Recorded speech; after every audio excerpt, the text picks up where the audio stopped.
Let's see a mutual fund magic before starting mutual fund investment part 4। जैसा कि आप अपनी स्क्रीन के ऊपर देख रहे हैं, यह एक म्यूचुअल फंड सिप कैलकुलेटर है। अगर कोई इन्वेस्टर किसी म्यूचुअल फंड के अंदर 15,000 रुपया मंथली इन्वेस्ट करता है एज ए सिप एंड उसका इन्वेस्टमेंट हॉरिजन 25 साल का है, और जिस भी म्यूचुअल फंड के अंदर वो इन्वेस्ट कर रहा है उसकी एक्सपेक्टेड रिटर्न अगर हम सिर्फ 15% ही कंसिडर करें, तब भी आप देखिए कि ये आफ्टर 25 ईयर्स कितनी अच्छी अमाउंट उसको मिलती है, जबकि उसने 25 साल के अंदर बाई पार्ट्स सिर्फ 45 लाख रुपया ही इन्वेस्ट किया है, और उसकी जो मेच्योरिटी वैल्यू बनती है that will be more than 4 crore. This is known as mutual fund magic. Now let's start our mutual fund investment part 4। Mutual fund invest ने पिछले वीडियो में बात की थी हाइब्रिड म्यूचुअल फंड की। Hybrid mutual fund is the combination of debt and equity mutual funds. तो hybrid fund की जो फर्स्ट कैटेगरी है that is conservative hybrid fund. Conservative hybrid funds के अंदर 10% से लेके 25% तक equity and equity related instrument के अंदर एक्सपोजर होता है, एंड 75% टू 90% डेट इंस्ट्रूमेंट होते हैं। Number second is the balanced hybrid funds. Balance hybrid fund as it is clear from its name, तो बैलेंस्ड हाइब्रिड फंड के अंदर 40% to 60% equity and equity related instrument का exposure होता है, and same 40% to 60% is debt exposure. And the next category is aggressive hybrid fund. Aggressive hybrid funds के अंदर 65% to 80% equity and equity related instrument के अंदर exposure होता है, and 20% to 35% जो है वो डेट इंस्ट्रूमेंट के अंदर एक्सपोजर होता है। Next is the balanced advantage fund. Balance advantage fund के अंदर 0% टू 100% इक्विटी एक्सपोजर होता है, एंड 0% टू 100% डेट एक्सपोजर होता है, it varies. Next one is the multi-asset allocation. As it is clear from its name, it is the multi-asset allocation. तो minimum 3 asset class इसके अंदर होती हैं, तीन से ज़्यादा, मिनिमम 3 होनी चाहिए, with at least 10% exposure in each class. Next is the arbitrage fund. Arbitrage fund के अंदर आर्बिट्राज स्ट्रेटजी के अंदर काम किया जाता है। इन जनरल इसके अंदर 35% इक्विटी एक्सपोजर होता है, 35% डेट एक्सपोजर होता है, जो 30% बाकी होता है that is also an equity exposure, but उसमें के अंदर आर्बिट्रेज स्ट्रेटजी के अंदर इन्वेस्टमेंट की जाती है, जिसके अंदर आपको जो टैक्सेशन है वो इक्विटी वाली मिलती है, और सिक्योरिटी जो है आपको डेट वाली मिलती है। तो इसलिए ये भी एक काफ़ी अच्छी इन्वेस्टमेंट ऑप्शन बन जाती है। तो next is the index funds. Index funds के अंदर जो मिनिमम इन्वेस्टमेंट है वो 95% अंडरलाइंग इंडेक्स के अंदर होती है। And next one is the fund of fund. तो फंड ऑफ फंड्स के अंदर भी मिनिमम 95% जो इन्वेस्टमेंट है वो अंडरलाइंग फंड्स के अंदर इन्वेस्टमेंट की जाती है। तो नेक्स्ट हमारी जो कैटेगरी आ जाती है वो कैटेगरी है इक्विटी म्यूचुअल फंड्स। तो as we have already discussed about equity mutual fund, equity mutual fund are the funds in which minimum 65% और more than 65% is invested in equity and equity related instruments.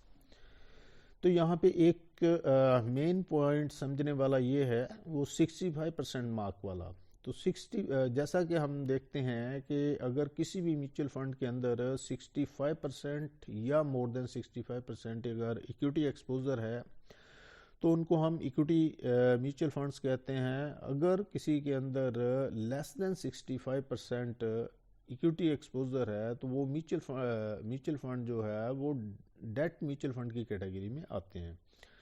तो 65% mark is very important according to the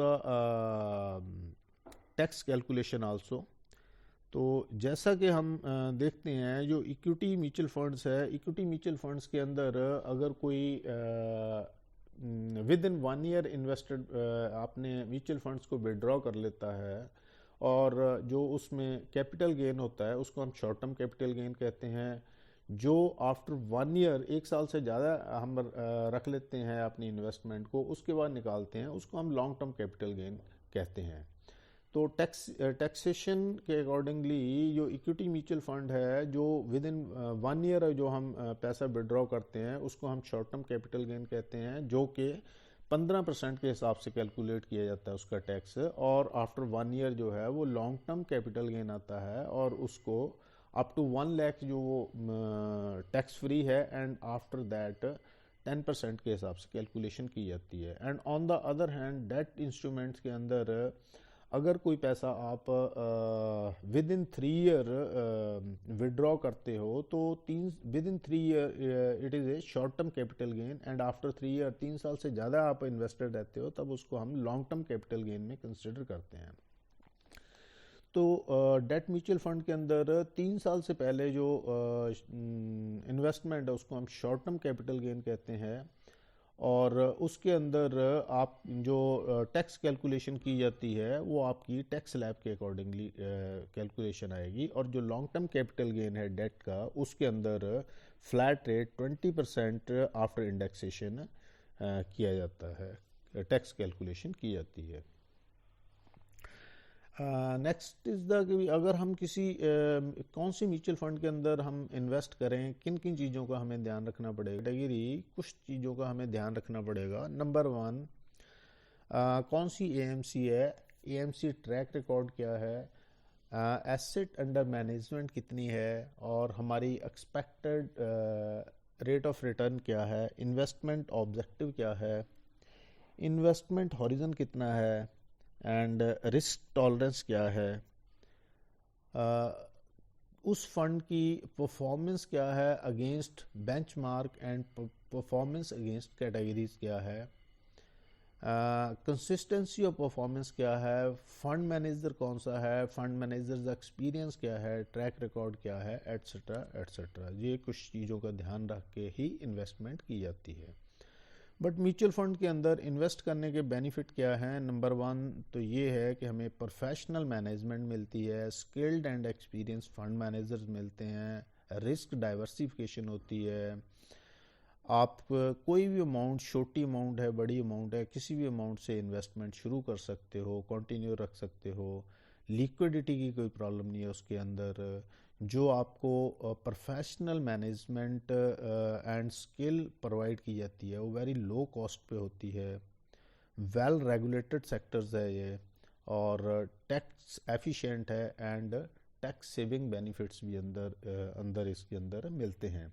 suppose किसी बंदे ने section 80C के अंदर जो हमें tax benefit है उसके अंदर अगर बंदा टैक्स सेव करना चाहता है तो म्यूचुअल फंड के अंदर ELSS म्यूचुअल फंड्स होते हैं जिनके अंदर अप टू 1,50,000 तक अगर हम इन्वेस्ट करते हैं तो उसको हम under section 80C tax benefit में यूज़ कर सकते हैं।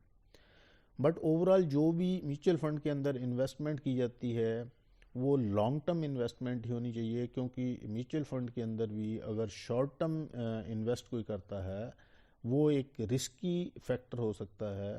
तो सुपीरियर रिटर्न्स अगर म्यूचुअल फंड के अंदर लेनी चाहते हैं तो लॉन्ग टर्म इन्वेस्टमेंट करनी ही ज़रूरी है।